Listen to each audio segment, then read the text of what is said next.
हमारे साथ जुड़े हुए हैं। रचित, जेएनके बैंक के नतीजे इनलाइन आए थे, जो एक्सपेक्टेशन थी स्ट्रीट की उसके हिसाब से ही आए थे, और मैनेजमेंट को हमने सुना काफी कॉन्फिडेंट साउंड कर रहे हैं।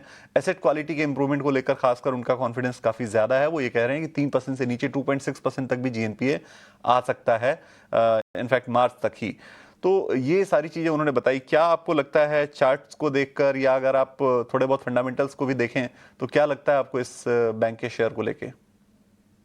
विकास जी, देखिए, इसमें मेन प्रॉब्लम जो थी वो कहीं ना कहीं जीएनपी की ही थी।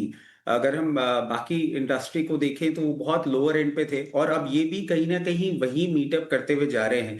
दो, अगर आप देखें, थोड़ा सा लोअर लेवल से अप मूव ऑलरेडी बैंक कर चुका है।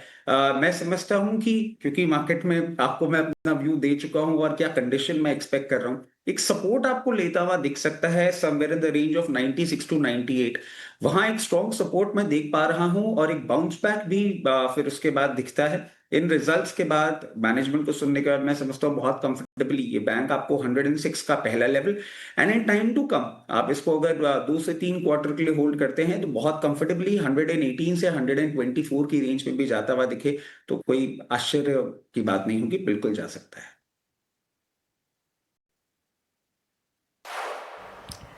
एब्सोल्युटली। तो चलिए, ये टेक फिलहाल जेएनके बैंक पर, कंपनी के नतीजों के बाद मैनेजमेंट की तरफ से उनके क्या कमेंट्री है, फॉरवर्ड लुकिंग अप्रोचेस क्या है, और साथ ही हमारे एक्सपर्ट का एक टेक।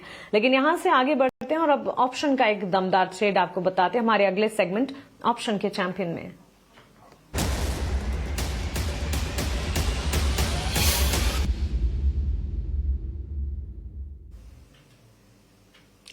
यस सिक्योरिटीज के लक्ष्मीकांत शुक्ला हमारे साथ जुड़ गए हैं। लक्ष्मीकांत जी, गुड मॉर्निंग, स्वागत है आपका ईटी नाउ स्वदेश पर। भारतीय बाजार में तो कमजोरी काफी हावी होती दिख रही है, ऑप्शन स्ट्रैटेजी क्या सुझा रहे हैं आप? जी हाँ मानसी जी, आज मार्केट ने 200 डीएमए के नीचे की ओर बढ़त बनाता हुआ नजर आ रहा है, और जिस हिसाब से लेवल्स टूटे हैं तो हमें लगता है कि फर्दर सेलिंग प्रेशर अब बढ़ सकता है। नेक्स्ट लेवल अब अराउंड 24,800 के आसपास आता हुआ दिखाई दे रहा है। तो इसलिए पुट ऑप्शन बाय करने की सलाह रहेगी, और ये जो पुट ऑप्शन है हमें हिंदुस्तान एरोनॉटिकल लिमिटेड में बाय करना है।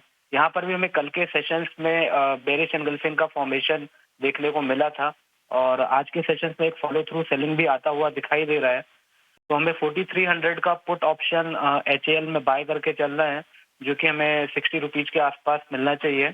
और अगर इसमें फर्दर सेलिंग बढ़ता आने वाले समय में हमें दिखाई देगा, तो यहाँ पर हमें जो नेक्स्ट लेवल है वो अराउंड 4100 का दिखाई दे रहा है। तो जो एक्सपेक्टेड टारगेट दिखाई दे रहे हैं एचएल में, वो आते हुए दिखाई दे रहे हैं 120 के।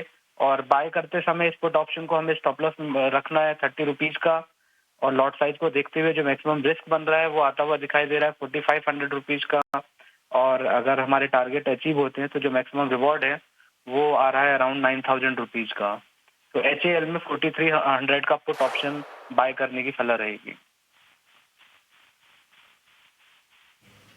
एब्सोल्युटली। लक्ष्मीकांत जी, हमारे साथ जुड़ने के लिए और ये ऑप्शन की रणनीति हमें बताने के लिए आपका शुक्रिया। हिंदुस्तान एरोनॉटिक्स लिमिटेड 4300 की पुट खरीदने की राय, जनवरी कॉन्ट्रैक्ट 60 के लेवल्स, लक्ष्य 120, स्टॉप लॉस 30 का मेंटेन करना होगा। अगर ये पुट कॉल वर्कआउट हो जाती है तो फिर अधिकतम मुनाफा जो है 9000 का होगा, और अगर ये रिवर्स जाती है तो फिर मैक्स टू मैक्स नुकसान 4500 का भी हो सकता है।